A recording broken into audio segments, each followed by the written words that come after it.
Russian President Dmitry Medvedev has a difficult problem.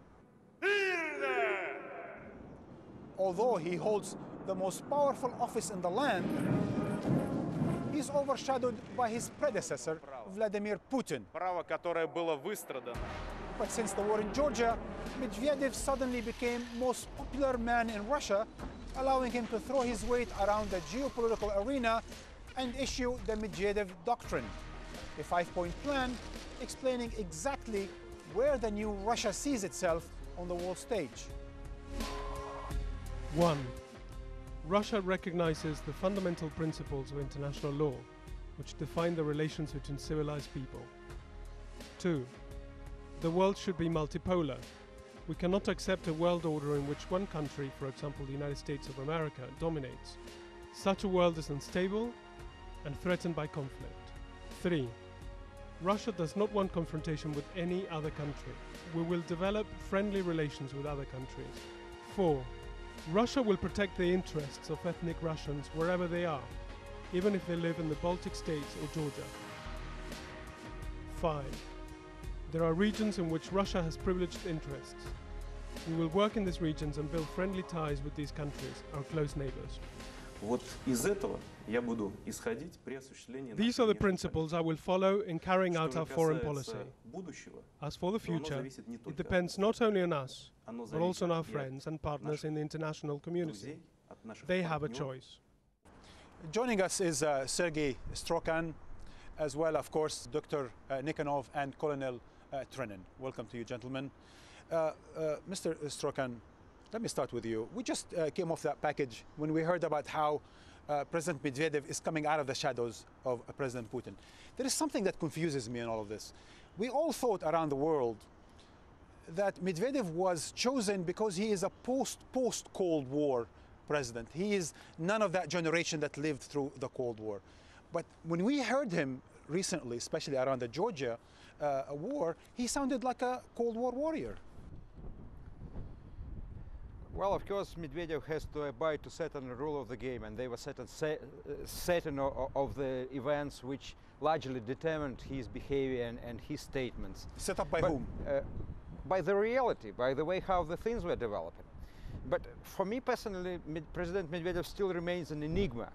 The way how he skyrocketed to power from political limbo to a popular president, and still the question is in there who is more popular, and there's a much confusion over that, you see, because on one hand Medvedev is elected president, he's popular. On the other hand, nobody would deny that Putin still remains national leader. This is much more than a prime minister. I can give you just a textbook example of this confusion. I was recently in Ukraine. I just bought a popular Ukrainian news weekly with the photographs. They were just summing up the results of 100 days of President Medvedev. So they put two photographs on the front page of President Putin and Prime Minister Putin and President Medvedev, and gave headlines, 100 days of brothers Putins. You see, this is the way how it is seen in the near abroad. Dr. Nikonov, whether it's Putin or Medvedev, this new leadership in Moscow, we understand now that there is some doctrine of some kind. But what is the strategy for the new Russian leadership in today's world? Well, the strategy was set during the presidential election. It was called Strategy 2020. That it was to make Russia a modernized, modern, developed country, fifth economy in the world by the year 2020. I think that would happen earlier. But actually this strategy, which was rather well developed, was overshadowed by events. And now Mr. Medvedev, in his first 100 years, had to become a war president. That was not his choice. Definitely Saakashvili started the war against South Ossetia, and I don't think Medvedev had a choice in that situation. He could only do what he did.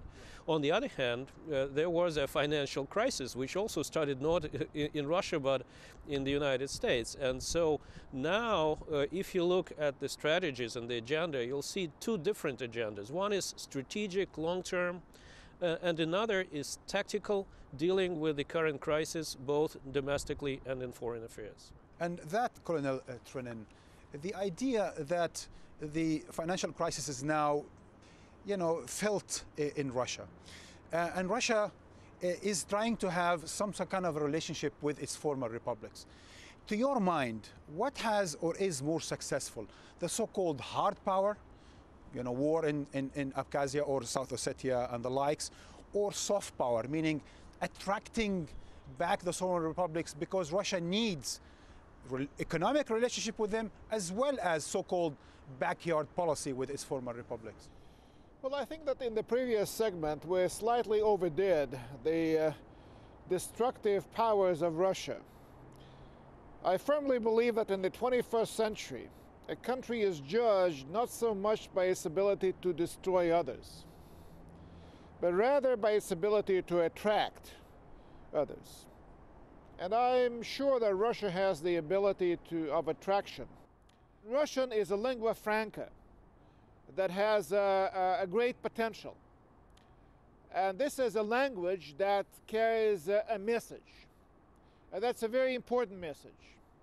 And I think that if I were to look, people in the days of Alexander III, the Russian emperor, at the close of the 19th century, they were talking of Russia having only two friends in the world, the army and the navy.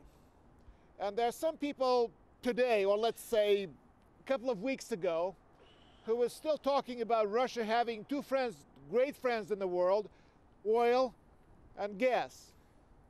Now, I think that as far as true friends go, the really true friends of Russia are the Russian language and the Russian culture.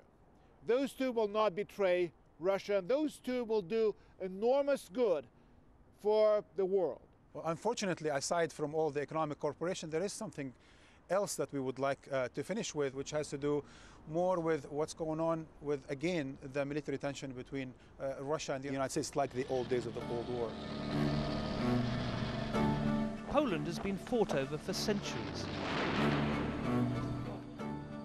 Following the Second World War was the Cold War that finally ended in the late 1980s. Now there are fears of a new standoff between East and West that once again has Poland caught in the middle. Here in Gdansk, almost 70 years after the Second World War, some of those scars have yet to heal. Now, no one is suggesting that conflict is about to break out in this part of Central Europe. But when America stations its new strategic missile defense here in Poland, it puts this country at the center of a new and fraught relationship between the United States and Russia. Nastawienie pocisku trwa parę sekund do paru minut. Aiming missiles takes seconds, a few minutes. So as a man who served in the military, I know it's only a public threat. Lech Wałęsa should know. The former Polish president and before that Solidarity trade union leader led the struggle against communism in his country. But he knows that Russia today, even in its new guise, may once again cast enormous influence over Poland and Eastern Europe. Rosja to było imperium. Russia was an empire, was a superstate, and today it's looking for a place for itself. And it hands down murmurs of some type, and we have to understand it. What do you think is the best way for Europe to deal with Russia? Otóż musimy dopiero Well, we have to work out ways. This crisis in Georgia, we all pay for this crisis. All forces participating showed the weaknesses of all sides. Russia thinks and behaves in old ways that don't match current times. The EU proved to be disorganized with factions within. The USA proved that it is helpless. As a young man, could you ever have imagined a situation where the Soviet Union could have ceased to exist? To było moim marzeniem. That was my dream and goal. Coming up after the break, the new post-Cold War Russian president behaved like a Cold War warrior as America reignites Star Wars.